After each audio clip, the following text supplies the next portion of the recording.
Hello, and welcome to the Armored Core 5 how-to guide video. In this video, I will show you some clips that will basically explain the controls and the features in this game, such as visuals and interactions with the game itself. Alright then, let's get started. This is the battle map room. This is what pops up before every game, where you can simulate and give ideas on how to strategize your battle plan. It is also how the operator views the map. The blue circles represent allies, the red squares represent objectives needing to be taken out by the team, and enemies, when the operator shows them up on the screen, will be viewed as red circles. Each character is given a number.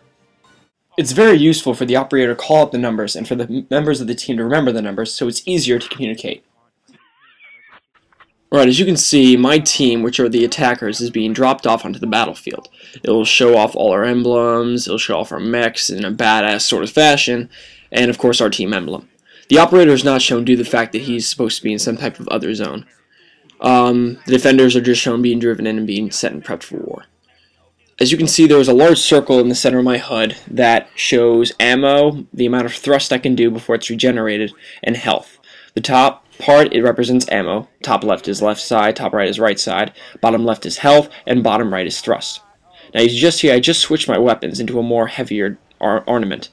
By doing so, you would have to hold down Y and plus left or right trigger.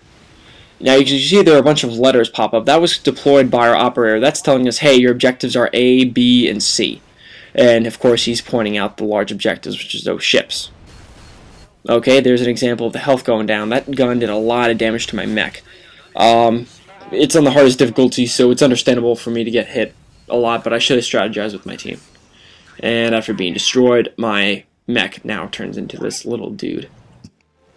Alright, now that I got my mech back and I'm able to show off more of the stuff featured in the game, let's take a look and see what goes on. Now keep in mind, I'm not talking and playing at the same time. This is actually done already. I just switched my weapons to a more less ballistic type. And by the way, you have the ability to be able to lock on and be able to shoot these shoulder rockets. I'm not entirely sure how to, but apparently at different times you can either fire one or two. I don't think there's. I think there might be, I don't know, like a timing pattern, like if you hold down the lock on for a certain period of time, but I don't know. It's different at certain moments. Alright, now right now we're taking out the objective, which is destroying these aircrafts, which I guess is supposed to have military supplies.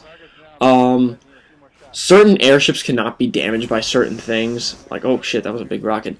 Like I'm about to bust out like those rocket things. When it said I hit it, it'll also say it's ineffective, and I think it'll also be shown when my rockets bounce off. Now that rocket, my shoulder rockets, they did damage because they're a different type. But my actual, like, I think it's called a heat howitzer, it doesn't do any damage. It doesn't do any damage because of the armor of the machine.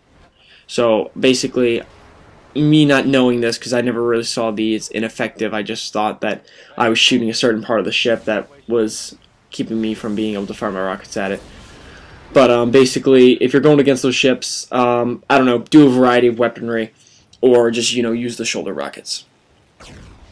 But on things like those, I'm able to use my heat howitzers on these small guns, on that gigantic one right there, and it seems to have a very giant, powerful cannon. And by the way, there is friendly fire in this game, so if you're going to use a very powerful, like, heavy weapon, be sure your allies are aware of this so that way you don't end up killing your buddies, because that'd be very bad. Also should let you know that the top right also has the amount of targets you have left to destroy and the amount of time left in a game. And as you can see, my weaponry is going down substantially because of, I don't know, my rockets just, you know, they use 5 each round. There's the last objective, but whenever you're fighting legitimate players, there are 2 ways to win. Either you destroy the targets or you destroy the enemy mechs. And as you see, we just destroyed all the targets, and the targets are destroyed, thereby we win the match. I'd just also like to point out that underneath on the bottom you see a bunch of numbers and a bunch of symbols and stuff. It should have like Z numbers and stuff. That's basically the health of your teammates. It's always good to know that so you can inform your buddy saying, hey, you're damaged, or, you know, pull back and all that stuff. And again, it's always good to know the numbers so that we can say, hey, 06, you got a guy at 12 o'clock, or just, you know, really quick call outs. And of course, this is the final menu. It basically gives the stats on how much damage you took. When your mech suffers a certain amount of damage, it is repaired. You get money from doing missions, but you also lose money from the amount of damage you take from your mech. So if you just keep yourself from getting damaged and stuff, you'll make a good profit and you'll be able to buy more parts. Alright guys, well I hope you enjoyed this. Armored Core 5 will be coming out 3/20/2012. See you later.